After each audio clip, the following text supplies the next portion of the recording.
গত জুলাই আন্দোলনে নির্বিচারে ছাত্র জনতার উপর তাদের একদিকে তাদের সরকারের বিভিন্ন বাহিনীকে লেলিয়ে দিয়েছে, অন্যদিকে তাদের সাংগঠনিকভাবে তাদের ছাত্রলীগ, যুবলীগ, মূলদল তারা জনগণের জানমালের উপর আক্রমণ করে হতাহতের ঘটনা ঘটিয়েছে।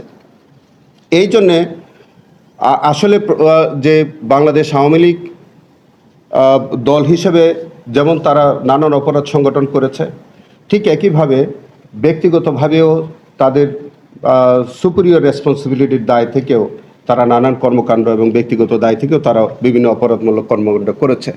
এখন আইন অনুযায়ী এইগুলোর সকল কিছুরই বিচারের ব্যবস্থা আইন অনুযায়ী আছে।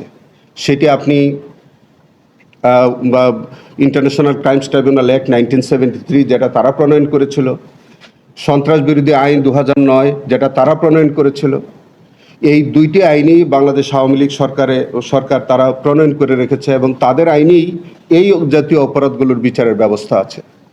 তো সেই ক্ষেত্রে বা আপনি যে কথাটা বলেছেন যে আমাদের ওখানে জনৈক রাজনৈতিক সংগঠনের জনৈক ব্যক্তি বা প্রধান তিনি একটি লিখিত অভিযোগ করেছিলেন। সেই অভিযোগটি আমরা যথাযথভাবে আমাদের যে আন্তর্জাতিক অপরাধ ট্রাইব্যুনালের যে তদন্ত সংস্থা আছে সেই সংস্থায় আমরা প্রেরণ করেছি। আন্তর্জাতিক অপরাধ ট্রাইব্যুনালের যে তদন্ত সংস্থা তারা সেটা তদন্ত করছে। পাশাপাশি সন্ত্রাস বিরোধী আইন 2009-এর যে অপরাধ সেখানেও পুলিশ আলাদাভাবে তদন্ত করার সুযোগ আছে।